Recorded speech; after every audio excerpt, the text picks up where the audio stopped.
Kuivõrd naispsühhopaatide teema on osutunud kõige enam vaadatumaks meie kanalil, siis ma otsustasin, et peab tegema veel kord võib-olla veelgi põhjalikuma ülevaate sellest, et mida nad siis ikkagi endast kujutavad.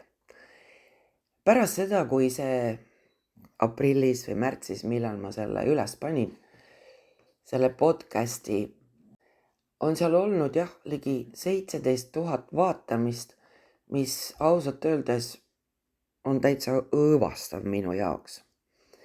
See viitab sellele, et probleem on väga terav, väga tõsine. Väga paljud mehed on mulle kirjutanud enda lugudest, nendest ma siin rääkima ei hakka, aga see muster, mida nad siis on kogenud enda elus, kogu aeg kordub. Ja võib-olla probleem ongi selles, et me enamasti eeldame, et kes on nii-öelda nende psühhopaatide hulka kuuluv, see on ikkagi mees, sest mehed ikka nagu peaksid olema nagu julmemad, aga reaalsus on kahjuks vastupidine väga sageli.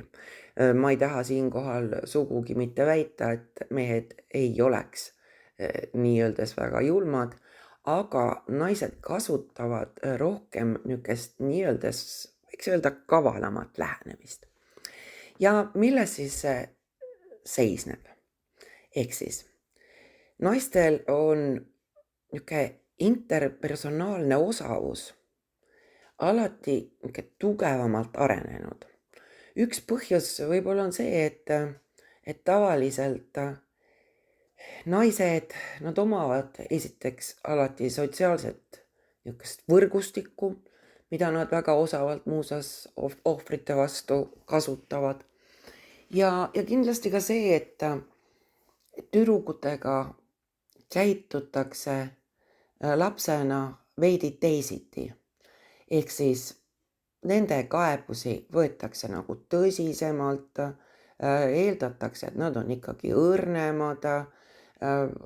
Kui ta veel nüüd on näiteks väikest kasvu võrreldes enda eakaaslastega, siis ta saab kindlasti ka rohkem tähelepanu, sest et vaene pisikene, kellel tegelikult võiks öelda, on juba sarved peas.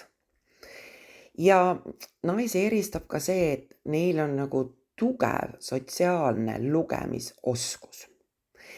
Mis see siis tähendab? See tähendab, et nad oskavad kasutada empaatia kognitiivset poolt. Ta mõistab, mida teine tunneb. Rõhutan sõna mõistab. Ta ei tunne enda nahas, aga ta mõistab. Sest kui me näiteks vaatame, kuidas tüdrukud õpivad väga kiiresti lugema teisi isikuid võrreldes väga sageli poistega, kuigi ma ütleksin, et ärge seda võtke nüüd 100% niisuguse kindlusega, sest et küsimus on ikkagi, kas mul on empaatiavõime või mitte. Aga naispsühhopaatide puhul on see just, et ta õpib märkama võib-olla detaile, mis võiksid potentsiaalselt temale kasulikud nii-öeldes olla. Mis ma selle all silmas pean? See tähendab seda, et kuna ta käitumine ei baseeru niisugusel tavapärasel tunnetuslikul, ehk siis empaatia ongi see, et ma tajun ja tunnen, mis toimub mitte ainult minuga, vaid ka mind ümbritsevate isikutega, siis ta õpib väga kiiresti kasutama ja lugema nagu seda, et mida teised potentsiaalselt võiksid tunda. Kusjuures ta võib eksida ja tavaliselt ta eksib, aga ta õpib nagu lugema teisi selles mõttes, et kuidas neid ära kasutada. Ja väga sageli nad õpivad ka ära seda, kuidas seda emotsionaalset külmust varjata nii-öeldes niisuguse hoolivusega näilise, ehk siis ta nagu ulatab abikäe, ta nagu tuleb appi, ta nagu mõistab teisi, ta nagu selgitab teistele, mida tema arvab sellest, aga ta kaob ära alati muuseas siis, kui te olete tõelises raskuses. Teine pool, mida naised kasutavad, ongi see pseudoohver ehk siis see haavatavus. Ehk siis mina siin olen niisugune õrnukene, mina siin ei teadnud, et ma sulle haiget tegin. Mina siin olen see, keda sina võiksid kaitsta. Mina siin olen see, kes vajab tähelepanu ja nii edasi. Kui nad nüüd saavad suuremaks, siis on naistel ka strateegiline mainekujundus päris hästi üles ehitatud. Ehk siis see avalik kuvand, millisena ta laseb ennast välja paista teiste jaoks, võib olla väga peenelt üles ehitatud. Ja see sotsiaalne reputatsioon, mida ta üles ehitab, on tal nagu kaitsemehhanism. Ehk siis, no näiteks ta võib teeselda, et nüüd oli lahutus ja nüüd tema vaesekene jäi sinna üksinda. Ja kõik see mees tegi kõik halba temale ja ainult temale. Ja tema ise on väike puhas ingel ja kõike seda poleks juhtunud ja ta poleks näiteks kõiki mehe rahasid ära varastanud sõna otseses mõttes, muidugi läbi sihukese strateegilise manipulatsiooni. Aga ta võib näiteks mehe emale rääkida, et jaa, ega ta polekski võtnud, aga no näed, ta ei andnud ja no näed, mis mul üle jäi. Sest et jumala eest, kui neil veel lapsed on, siis nad kasutavad lapsi niisuguse ettekäändena väga osavalt. Või näiteks ta sõidab kellegi auto puruks, mehe oma tavaliselt, sest et tavaliselt nad ju elavad teiste kulul.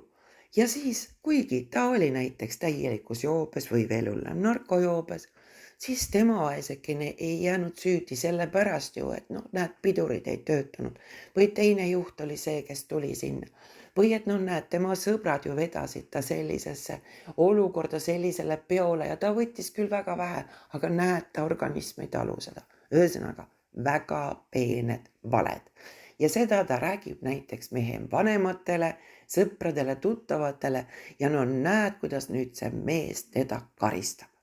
Ehk siis, see kõik on niisugune haavatava, niisuguse väikse ohvri peal üles ehitatud lugu, aga kahjuks nad on väga head teesklejad ja tänu sellele inimesed ei saa aru, et vot näed, ta räägib ka niivõrd usutavalt seda lugu, et kõik mõtlevadki, et see vaene naispsühhopaat on tegelikult ohver, aga see ei ole nii.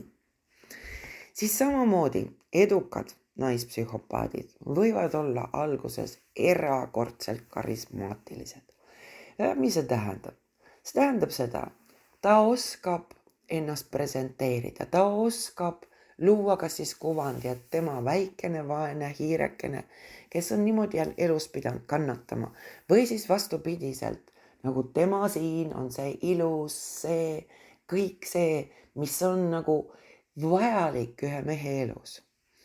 Ja üks strateegia, mida nad kasutavad, kuidas siis sellele meesohvrile saada, nii öeldes, muuseas ka naisohvritele, saada nagu konks taha, on see, et ta nagu idealiseerib partnerit. Ehk siis ta räägib, kuivõrd tore, kuivõrd vahva, kuivõrd eriline on tema partner, mis tegelikult on ainult üks suur lõks. Ja hiljem ta saab kasutada seda kontrolli ja loomulikult ta emotsionaalselt distantseerub. Ehk siis, kui ohvril on mingisugune õnnetus juhtunud või tal on elus abi vaja või ta on väga niisuguses kehvas seisus, siis see ei ole, ütleme nii, et naispsühhopaadi asi, sest et ohver on ju ise selles süüdi. Ja muidugi naispsühhopaadid tavaline on, et nad säilitavad paralleelseid suhteid ilma igasuguse süütundeta. Kui teil selline naine juhtub olema, siis kõik mehed võite olla kindlad, tal on paralleelne suhe. Hullem veel, kui see paralleelne suhe on ka üheks tööriistaks, kes aitab tal siis nii öeldes enda ohvrist välja pigistada kõik, mis sealt veel pigistada on, et seejärel ta prügikasti saata. Ja kui alguses on see vaene ohver väga eriline, siis hiljem hakkab peenkriitika. No näiteks, no jaa, ega ei ole midagi teha, aga vaata, kuidas ikka moodi sa oled. Vaata, mida sul seljas on, vaata, kuidas sa käitud. Vaata, need on niisugused peened kriitikad, see ei ole nagu labidaga pähe. Aga seltskonnas teiste ees ta teeb seda väga meelsasti. Ja muidugi käib pidev võrdlemine teistega. See omakorda hakkab tegelikult õõnestama samamoodi ka see kriitika ohvri usku endasse ja moonutama ohvriks sattunud mehe või siis ka naise näiteks aru saama endast ja enda võimekusest üleüldse. Ja see, et pidevalt tuuakse esile sinu nõrkusi, on täiesti tavaline. Kust omakorda läbi selle, et naised kasutavad hästi palju draamasid oma manipulatsiooniks.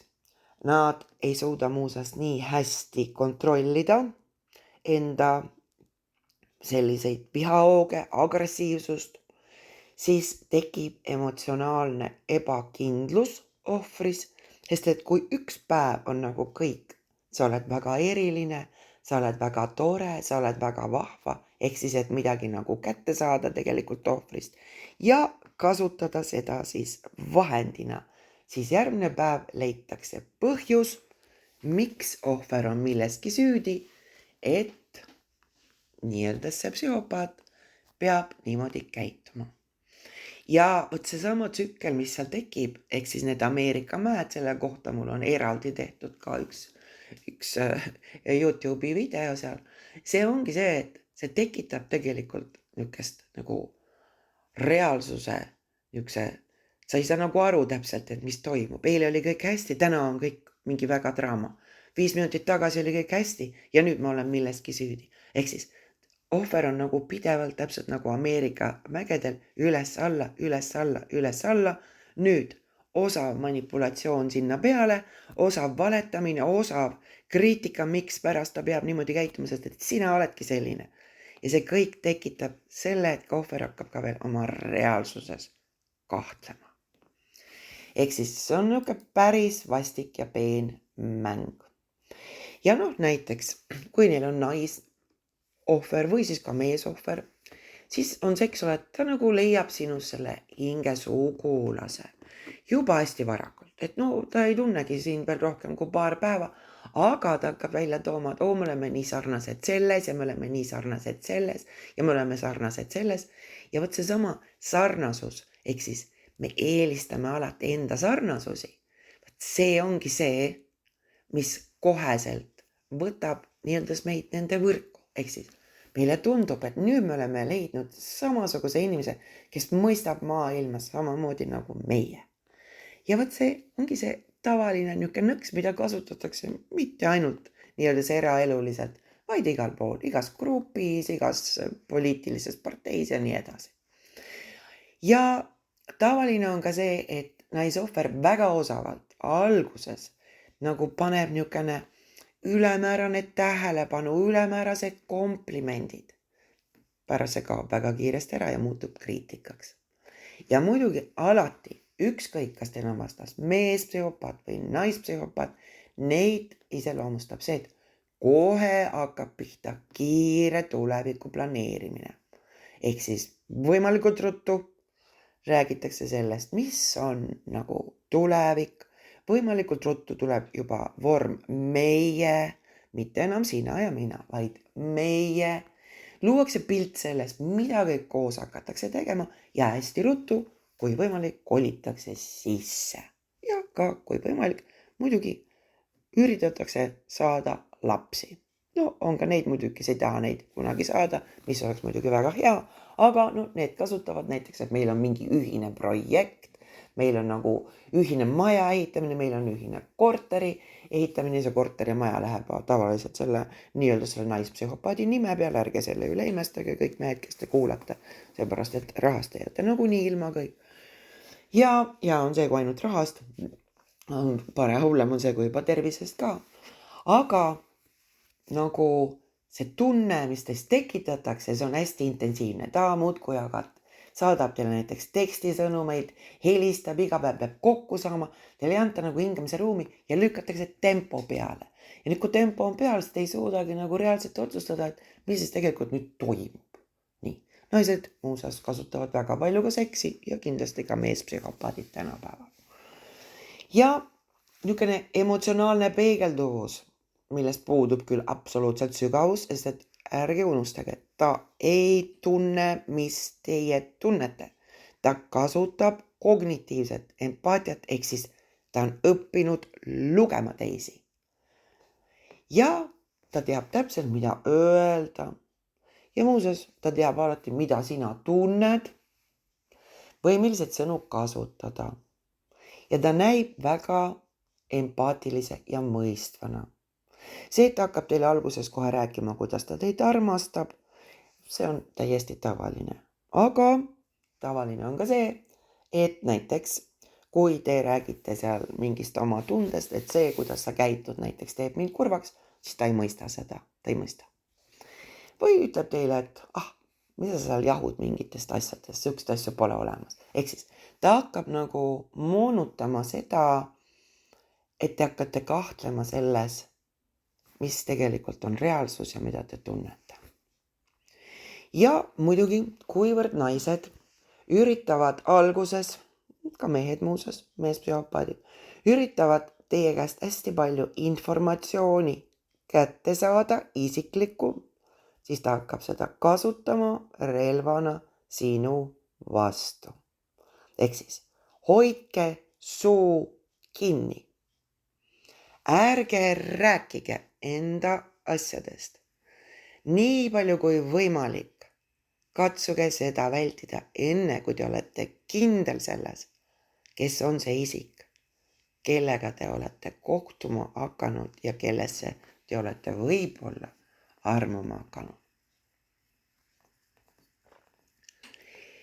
Samamoodi, mis on üks tugevamaid mustreid naispsühhopaatide puhul, ongi see, et alguses on kõik jube hästi, emotsionaalne lähedus on jube suur, ta on kogu aeg olemas ja siis järsk distantseerumine.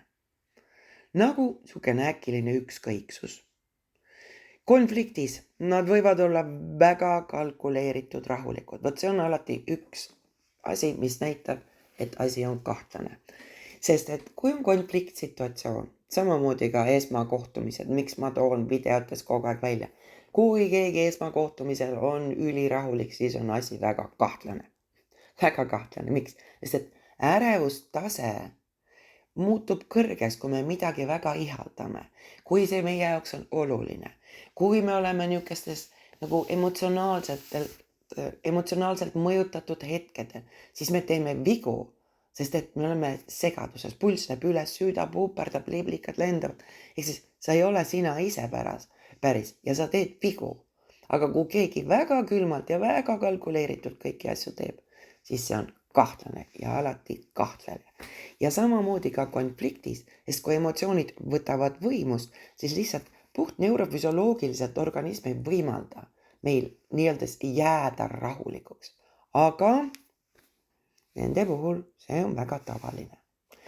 Ja sa võid märgata, nad ei lähe kunagi paanikasse, kui suhe on ohus. Ehk siis neil on ükskõik. Hetkeni, kui nad teavad, et sa oled seal võrgus. Ehk siis teda ei huvita, mis toimub teise isikuga. Teda huvitab ainult tema ise.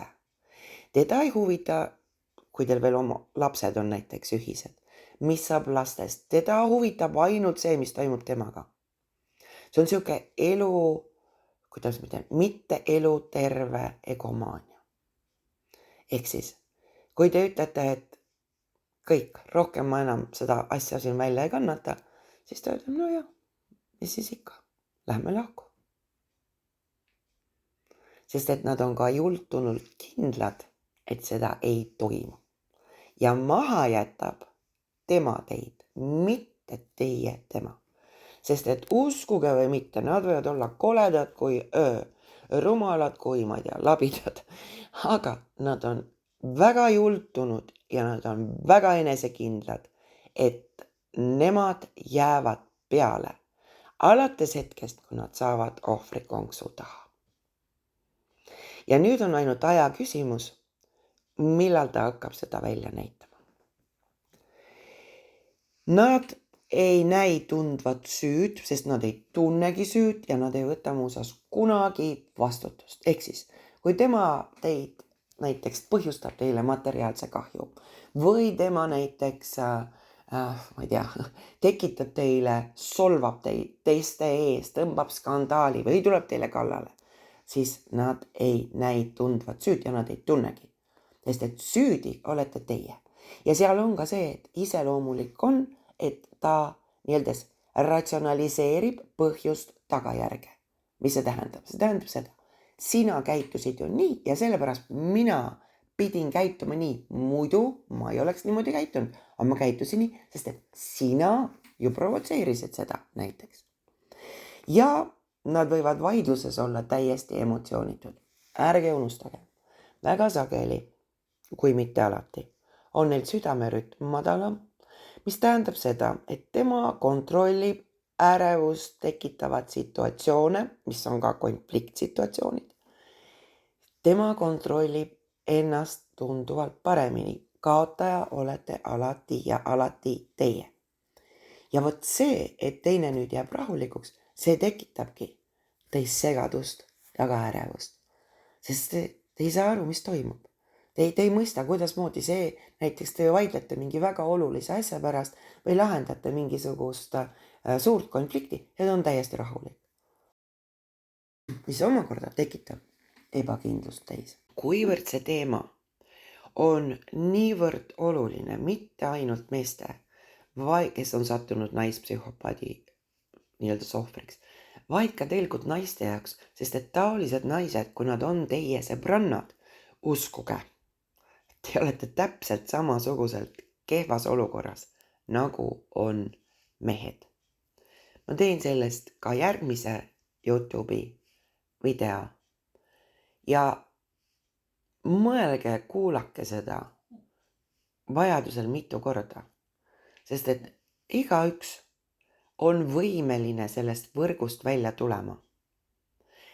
Lihtsalt otsustama, et nüüd on kõik, nüüd on piir. Seda saab teha ainult ohver, sest et psühhopaadi jaoks on see muster sobiv ja see käitumine sobiv. Tema naudib seda, mille all teie kannatate.